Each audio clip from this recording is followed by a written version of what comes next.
एक बार फिर देवर्षि नारद के मन में यह अभिमान पैदा हो गया कि वे ही भगवान विष्णु के सबसे बड़े भक्त हैं।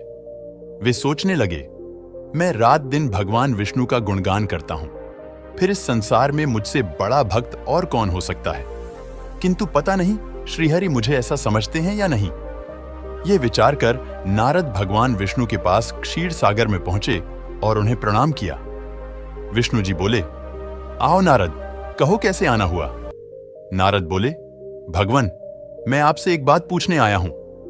भगवान विष्णु बोले, मैं तुम्हारे मन की बात जानता हूं नारद, फिर भी तुम्हारे मुंह से सुनना चाहता हूं। नारद ने कहा, हे देव, मैं जीवन भर आपका गुणगान करता रहा हूं, पल पल हर क्षण मुझे बस आपका ही ध्यान रहता है। आप मुझे यह बताइए कि क्या मुझसे भी बड़ा आपका कोई अन्य भक्त है संसार में। भगवान विष्णु समझ तो पहले ही गए थे कि नारद को अपनी भक्ति पर अभिमान पैदा हो गया है, किंतु अपने मन की बात छुपाकर वे बोले, नारद, इस प्रश्न के लिए तो तुम्हें मेरे साथ मृत्यु लोक चलना पड़ेगा। नारद बोले, ठीक है भगवान, मैं मृत्यु लोक चलने के लिए तैयार हूं। भगवान विष्णु नारद को लेकर मृत्यु लोक चल पड़े। धरती पर पहुंचकर दोनों ने किसान का भेष धारण किया और एक गांव के किनारे बनी एक झोपड़ी की ओर चल पड़े। विष्णु बोले, नारद, मेरा एक बहुत बड़ा भक्त यहां इस कुटिया में रहता है। आश्चर्य है, क्या मुझसे बढ़कर भी किसी की भक्ति हो सकती है। नारद के मुख से निकला, क्या वह भी मेरी तरह आपका ध्यान लगाए रहता है। आओ, स्वयं ही जान लोगे। किसान उस समय कुटिया के बाहर अपनी गाय को बांध रहा था। उसके मुख से हरि हरि गोविंद का स्वर निकल रहा था। भेष बदले भगवान। विष्णु ने उसके निकट जाकर नारायण नारायण कहा तो किसान ने विनीत स्वर में पूछा, आप कहां से आए हैं भद्र, मेरे लिए कोई सेवा हो तो निसंकोच बताइए। वेशधारी भगवान विष्णु ने कहा, हम नगर जा रहे हैं, पर अंधेरा घिरने लगा है। वन में जंगली पशुओं का डर है, इसलिए रात भर आश्रय चाहते हैं।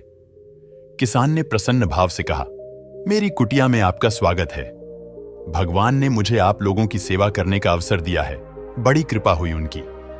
बाहर दालान में एक खटिया पर दोनों को बिठाकर किसान अंदर गया और अपनी पत्नी से कहा, देवी, दो अतिथि आए हैं। किसान की पत्नी उस समय अपने बच्चों को भोजन परोस रही थी।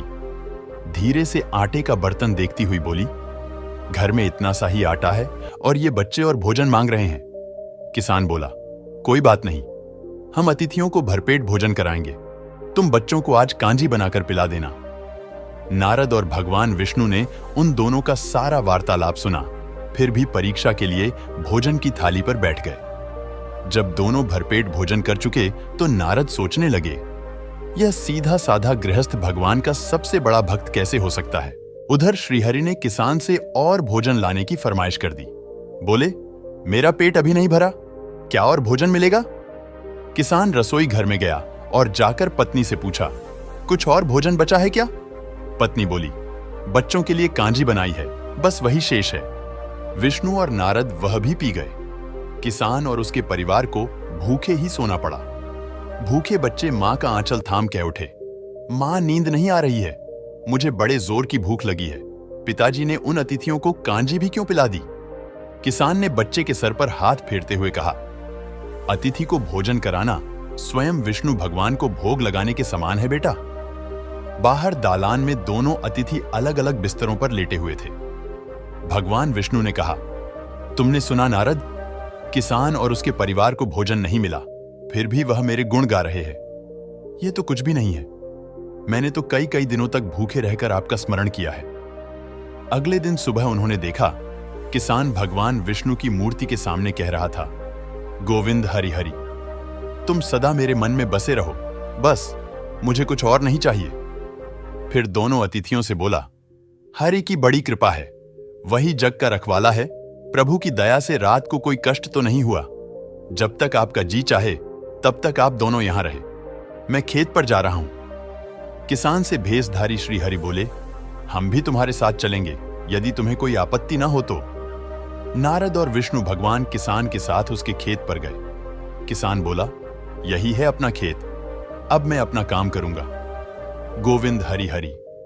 नारद बोले, तुम तो सत्पुरुष हो, भगवान के बड़े भक्त हो, हर घड़ी उनका नाम लेते रहते हो। किसान बोला, अरे कहां, काम से जब भी थोड़ा बहुत समय मिलता है तभी उनका नाम लेता हूं। नारद ने पूछा, कब कब मिलता है समय? किसान बोला, सुबह उठता हूं तब, रात को सोता हूं तब, और दिन में जब भी काम से समय मिल जाए। ओ समझा, नारद के मुख से निकला। दोनों जब किसान से विदा लेकर चले तो नारद ने व्यंग्यात्मक स्वर में कहा, आपने सुना भगवान, वह सुबह शाम 2 बार ही आपका स्मरण करता है, जबकि मैं हर समय ध्यान करता हूं, फिर भी आप उसे महान भक्त बताते हैं। नारद की बात सुनकर श्रीहरि चुप रहे, किंतु मन ही मन उन्होंने कहा, कारण भी जान जाओगे नारद? विष्णु ने एक कलश को तेल से लबालब भरकर नारद को दे दिया और बोले, नारद, इसे अपने सिर पर रखकर बिना हाथ लगाए सामने वाली पहाड़ी तक ले चलो। ध्यान रहे इस कलश में रखे तेल की एक बूंद भी जमीन पर गिरने न पाए। नारद बोले, यह कार्य सहज तो नहीं है। यह कहकर नारद ने कलश सिर पर रख लिया और पहाड़ी की ओर चल दिए। नारद पहाड़ी तक गए और लौट आए। विष्णु बोले, लौट आए नारद, ठीक है, अब यह बताओ कि इतनी दूर जाने और आने में तुमने कितनी बार मेरा स्मरण किया है? नारद बोले, एक बार भी नहीं भगवान, करता भी कैसे, मेरा सारा ध्यान तो तेल और कलश की तरफ लगा हुआ था। श्रीहरि बोले, अब तुम ही सोचो, वह किसान दिन भर कठिन परिश्रम करता है, फिर भी 2-4 बार मेरा स्मरण जरूर करता है, और तुम एक बार भी मेरा स्मरण नहीं कर पाए। विष्णु की बात सुनकर नारद के अंतर्चक्षु खुल गए। वह श्रीहरि के चरणों में गिरकर बोले, मान गया प्रभु, जो संसार के झंझटों में रहकर भी आपका स्मरण करते हैं, वे ही सबसे बड़े भक्त हैं। हमारे ऐसे ही और वीडियो देखने के लिए हमारे चैनल को लाइक और सब्सक्राइब करें। धन्यवाद।